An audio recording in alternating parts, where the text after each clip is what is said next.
Hello friends, welcome to my channel teaching by Ansari. कैसे आप लोग? आई होप आप लोग अच्छे होंगे और अच्छे होना भी चाहिए। तो आज हम फिर बहुत ज़्यादा महत्वपूर्ण सा टॉपिक लेके आ गए हैं, क्योंकि आपको पता है मैं कभी ऐसे नहीं लेके आती हूँ। मैं वही सा टॉपिक लेके आती हूँ जो एग्जाम में पूछा जाता है, पूछा गया है और पूछे जाने की संभावना है। तो देखिए, हिंदी का टॉपिक है, लेकिन बहुत ज़्यादा इम्पोर्टेंट है और आसान सा भी है। तो यहाँ पे देखिए, शब्द भेद लिखा है कि शब्द भेद कितने प्रकार के होते हैं, मतलब कौन कौन से टाइप, किसके बेसिस पे कितने टाइप के शब्द होते हैं। तो यहाँ पे पहले मैंने नंबर 1 लिख दिया है कि अर्थ की दृष्टि से शब्द। अर्थ की दृष्टि से शब्द दो प्रकार के होते हैं, है ना। तो मैंने छोटा छोटा भी जो समझने के लिए लिख दिया है, पूरा नहीं लिखा है। दो प्रकार के होते हैं, क्योंकि आपको पता है, इससे इतना हिंट मिल गया होगा। तो अर्थ की दृष्टि से शब्द कितने प्रकार के होते हैं? दो प्रकार के। कौन कौन से होते हैं अर्थ की दृष्टि से? एक होता है सार्थक और दूसरा क्या होता है? निरर्थक, है ना। तो दूसरा,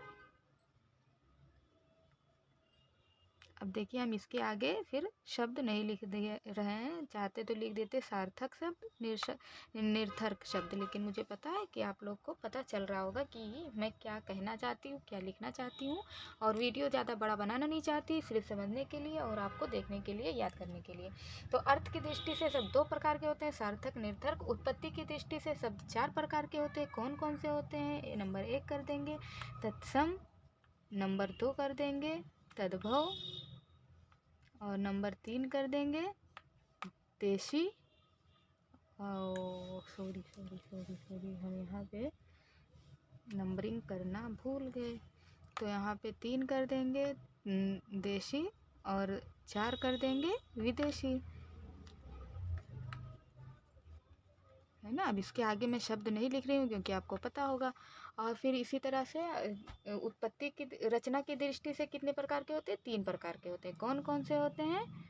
पहला कर देंगे यौगिक, दूसरा कर देंगे रूढ़, और तीसरा योग रूढ़, कि योग भी होगा और रूढ़ भी होगा, है ना। तो ये इस तरह से 3 प्रकार। इसी तरह से हम चौथा देख लेते हैं। चौथा कौन सा है? प्रयोग की दृष्टि से कितने प्रकार के होते हैं? 2 प्रकार के होते हैं। नंबर 1 डाल देंगे विकारी, और नंबर दूसरा कौन सा हो जाएगा? अविकारी, है ना। अब हम इसके आगे शब्द नहीं लिख रहे हैं, क्योंकि आप जान रहे हैं।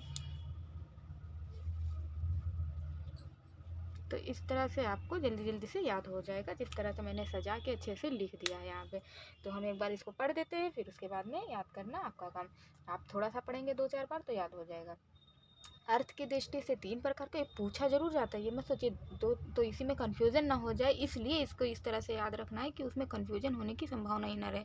पता चले इम्तिहान में आए लगा दें, ये तो हमको भी कन्फ्यूजन हो जाता है कभी कभी, तो आपको भी थोड़ा सा एक्टिव रहना है। तो अर्थ की दृष्टि से सब 2 प्रकार के होते हैं, सार्थक, निरर्थक। उत्पत्ति की दृष्टि से 4 प्रकार के, तत्सम, तद्भव, देशी, उदेशित। रचना के आधार पे 3 प्रकार के, यौगिक, रूढ़, योग रूढ़। और प्रयोग के आधार पे 2 प्रकार के, विकारी एंड अविकारी। तो अगर आपको ये मेरा छोटा सा वीडियो अच्छा लगा तो लाइक, सब्सक्राइब करें, बेल आइकन को प्रेस करें, ज़्यादा से ज़्यादा अपने दोस्तों में शेयर करें और ऐसे ही सपोर्ट करते रहें। Thank you.